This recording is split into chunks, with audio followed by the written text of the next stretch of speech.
Assalamualaikum warahmatullahi wabarakatuh.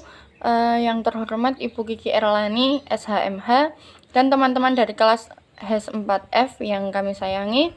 Pertama-tama kita panjatkan kehadirat Allah Subhanahu wa Ta'ala yang telah melimpahkan rahmat dan hidayahnya sehingga kita dapat melaksanakan kegiatan kita pada hari ini. Salawat serta salam kita curahkan kepada junjungan kita Nabi Allah Muhammad SAW. Berkat upaya dan dakwah beliau kita bisa mengenal jalan yang terang setelah terbelenggu dari peradaban jahiliyah. Pada kesempatan kali ini kami dari kelompok 11 yang beranggotakan yang pertama ada Zaid Hasan dengan 3 NIM terakhir 198, Ana Septianing Tias dengan 3 NIM terakhir 200, dan saya sendiri Wahyu Karisma Putri dengan 3 NIM terakhir 230 yang akan menyampaikan materi mengenai mawaris anak luar kawin. Yang pertama yaitu mengenai pengertian hukum waris. Hukum waris merupakan peraturan hukum yang mengatur pemindahan harta kekayaan dari pewaris kepada ahli waris. Di sini ada menurut Apitlo, hukum waris adalah perkumpulan peraturan yang mengatur mengenai kekayaan karena wafatnya seseorang, yaitu pemindahan kekayaan yang ditinggalkan oleh si mati dan akibat dari orang-orang yang memperolehnya, baik dalam hubungan antara mereka maupun hubungan antara mereka dengan pihak ketiga. Hukum waris terdapat dalam buku kedua KUH Perdata mengenai kebendaan pada bab 12 tentang pewarisan harta karena kematian. Ketentuan tersebut dimulai dari pasal 830 KUH Perdata sampai dengan pasal 1130 KUH Perdata. Menurut sistem hukum waris Bukerlid Wetboek atau BW, terdapat 2 hal yang menjadi dasar hukum ahli waris untuk dapat mewarisi sejumlah harta pewaris.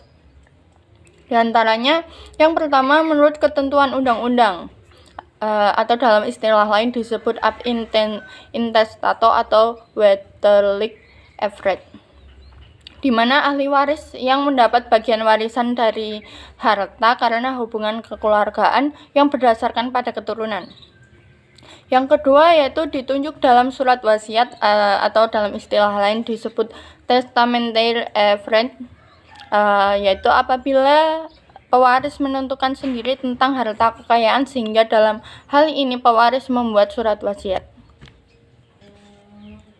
Dengan istilah hukum waris di atas, hukum waris tersebut terdapat suatu pengertian yang mencakup kaidah-kaidah dan asas-asas yang mengatur proses beralihnya harta benda dan hak-hak serta kewajiban seseorang yang meninggal dunia. Berikut akan diuraikan beberapa pengertian istilah dalam hukum waris menurut Kamus Besar Bahasa Indonesia. Yang pertama ada waris, yaitu berarti orang yang berhak menerima peninggalan orang yang telah meninggal.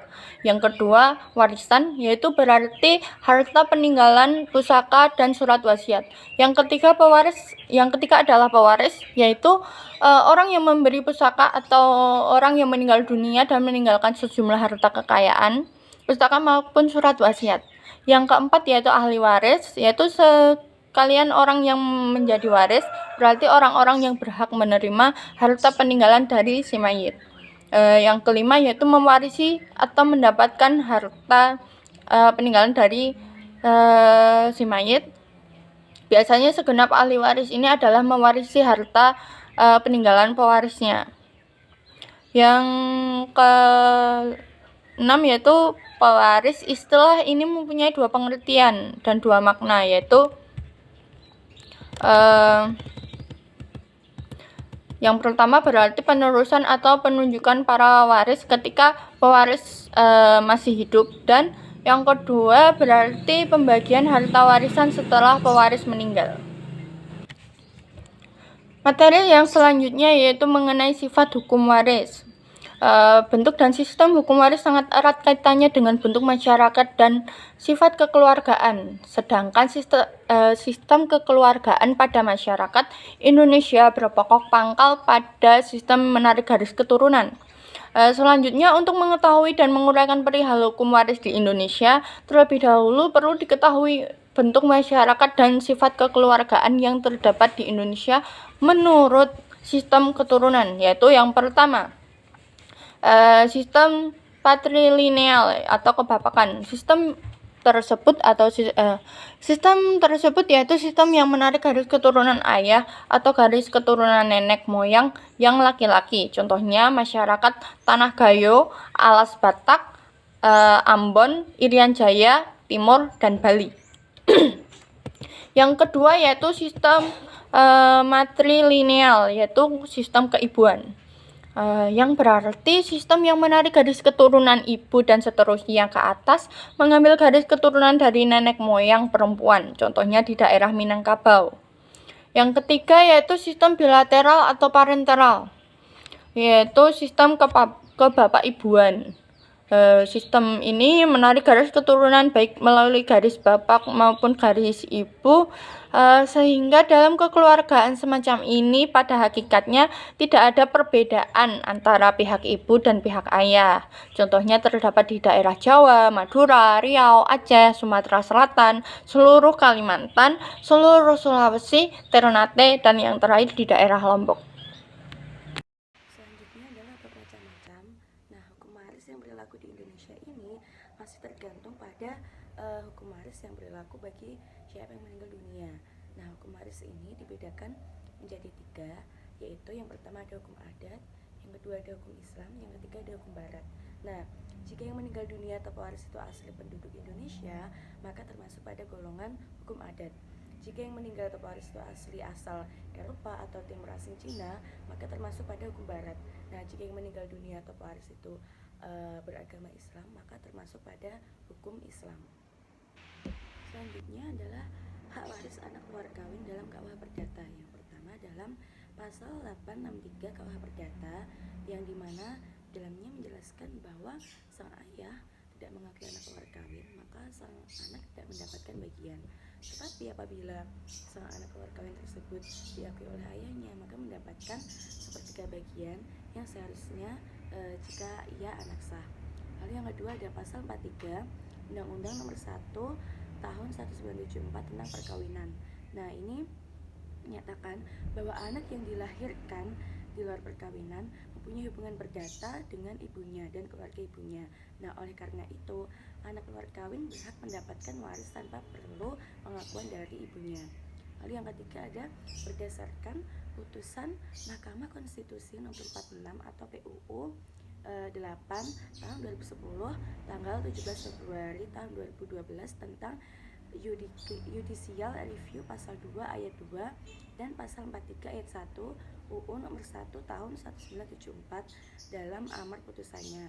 Mahkamah Konstitusi menyatakan bahwa pasal 43 ayat 1 dalam UU ini bertentangan dengan konstitusi, sehingga bunyi yang benar adalah anak yang dilahirkan di luar perkawinan punya hubungan perdata dengan ibunya dan keluarga ibunya, serta dengan laki-laki sebagai ayahnya yang dapat dibuktikan berdasarkan ilmu pengetahuan dan teknologi dan atau alat bukti lain menurut hukum mempunyai hubungan darah, termasuk hubungan perdata dengan keluarga ayahnya.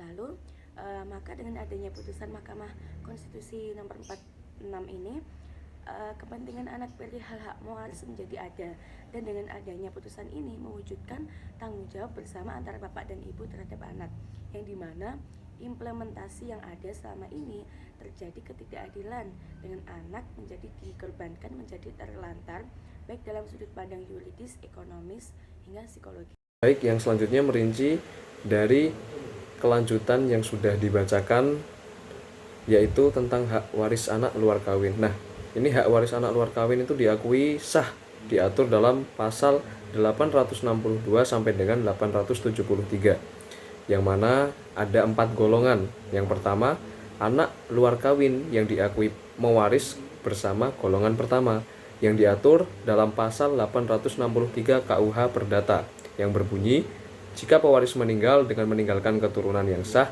dan meninggalkan suami atau istri, maka anak luar kawin yang diakui mewarisi sepertiga bagian dari bagian mereka yang sedianya harus mendapat, seandainya mereka adalah anak sah.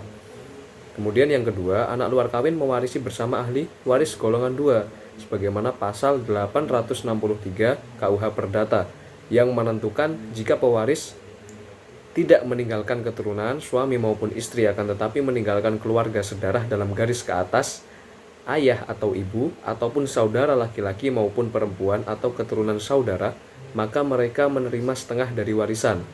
Namun, jika hanya terdapat saudara dalam derajat yang lebih jauh, maka anak-anak yang diakui tersebut mendapat 3/4. Adapun yang ketiga, anak luar kawin mewaris bersama golongan 3. Sebagaimana pasal 863 KUH Perdata yang menyebutkan jika pewaris tidak meninggalkan keturunan, suami atau istri dan ayah atau ibu, akan tetapi meninggalkan keluarga sedarah dalam garis lurus ke atas, baik dari garis ayah maupun ibu atau kakek atau nenek, maka anak luar kawin menerima setengah bagian dari warisan. Adapun yang keempat, anak luar kawin mewaris bersama dengan ahli waris golongan 4. Pasal 863 ayat KUH Perdata yang menentukan jika hanya ada sanak saudara dalam derajat lebih jauh atau paman atau bibi dan keturunannya, maka anak luar kawin mendapat 3/4 bagian dari warisan.